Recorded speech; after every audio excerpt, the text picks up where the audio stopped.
semuanya, selamat bergabung kembali dalam mata kuliah Manajemen Proses Bisnis. Kali ini kita sudah memasuki tahapan selanjutnya di dalam manajemen proses bisnis, yaitu tahapan redesign proses. Pada bagian ini, saya akan menjelaskan terlebih dahulu tentang esensi dari proses redesign. Termasuk di dalamnya, saya akan menjelaskan sebuah range dari berbagai metodologi dalam redesign proses yang disebut dengan redesign orbit. Setelah itu, kita akan fokus untuk membahas metode-metode untuk redesign proses yang bersifat transaksional dan transformasional. Selamat mengikuti. Kita sudah melangkah dalam siklus hidup proses ke dalam fase proses redesign. Sebagai input, kita punya gambaran tentang kelemahan dan dampaknya. Tujuan selanjutnya adalah untuk menghasilkan to-be proses model yang memberikan spesifikasi tentang bagaimana proses harus beroperasi di masa depan. Dengan menjalankan proses yang sudah dirancang ulang, kita berharap dapat mengatasi kelemahan yang ada pada proses saat ini. Subbab 8.1 Esensi Redesign Proses. Terdapat banyak motif untuk merancang ulang proses. Di satu sisi ada motif positif untuk merancang ulang proses, yaitu dorongan dan ambisi dari perusahaan untuk berinovasi. Sementara itu, terdapat juga motif reaktif, yaitu melawan entropi organisasi.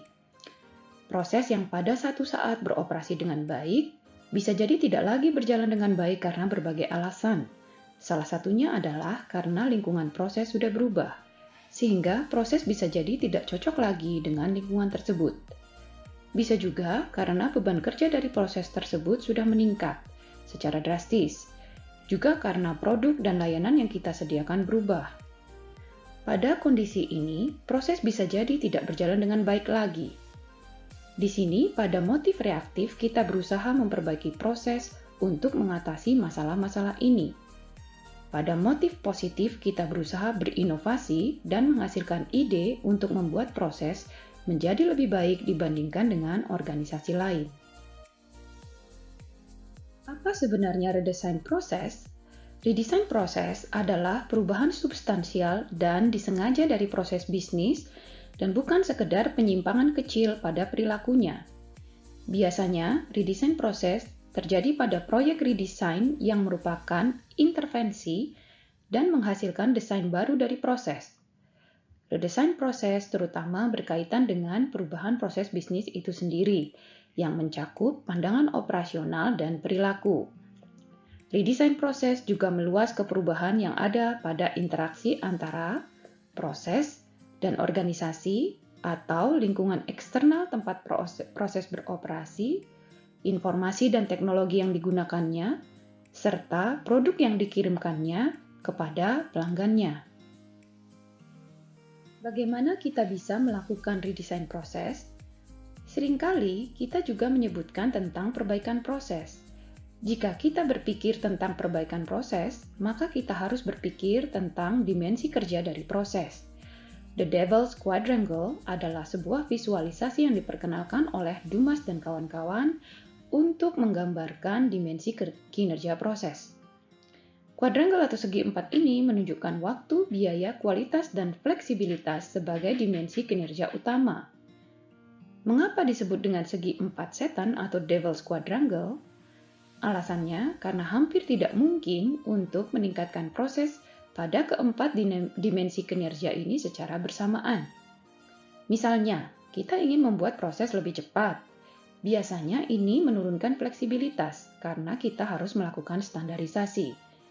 Ini juga berarti kita harus meningkatkan biaya karena kita harus investasi pada struktur yang mahal. Jadi ada trade-off antara kriteria ini. Contoh lain, kita ingin meningkatkan kualitas, sehingga kita harus menambah jumlah kontrol kualitas yang berarti proses menjadi lebih lama dan akhirnya lebih mahal. The Devil's Quadrangle berusaha untuk menekankan trade-off ini. Pada intinya adalah, permukaan dari segi empat ini sulit untuk diperbesar. Ketika Anda menariknya pada satu dimensi, maka itu berarti Anda juga menariknya pada spektrum yang lain yang belum tentu Anda harapkan. Karena alasan ini, kita perlu menentukan prioritas yang jelas pada saat merancang ulang proses. Karena ada trade-off, kita perlu memahami mana dari kriteria tersebut yang paling penting dan sejauh mana kita bersedia menerima trade-off dengan dimensi lainnya.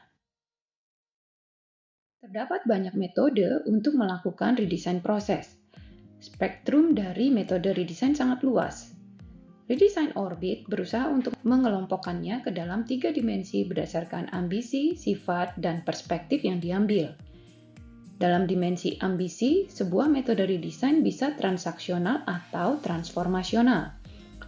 Dari sisi sifatnya, sebuah metode redesign dapat bersifat kreatif atau analytical.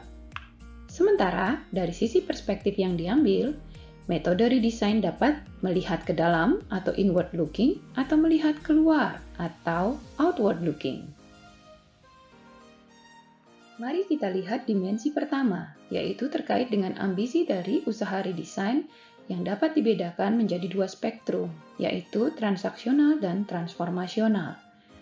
Metode transaksional berusaha untuk menghasilkan perubahan yang bertahap, dan kita dapat menganggapnya sebagai metode untuk menyelesaikan masalah sehingga tidak secara substansial mengubah struktur proses.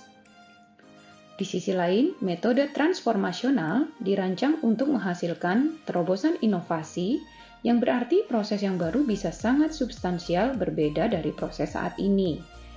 Ini berarti kita mempertanyakan asumsi dan prinsip fundamental dari struktur proses yang sekarang. Yang kedua adalah sifat dari metode yang membedakannya menjadi metode analytical dan kreatif. Metode analytical menekankan pada analisis matematis dan kuantitatif, dan kita menggunakan alat dan teknologi untuk melakukan redesign proses.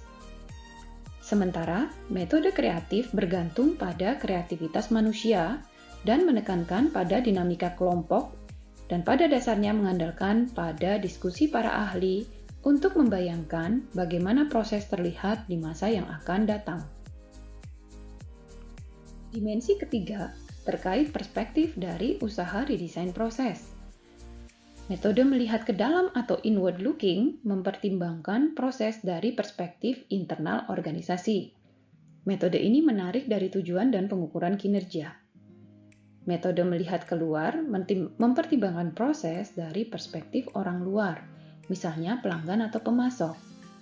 Metode ini didorong oleh kesempatan dan pengembangan eksternal. Sebagian besar metode redesign dapat diletakkan pada redesign orbit seperti terlihat di sini. Kita akan mendiskusikan beberapa metode yang menonjol, yaitu 7FE, Heuristic Process Redesign, NEST, dan Product Based Redesign untuk memberikan gambaran terkait keseluruhan spektrum.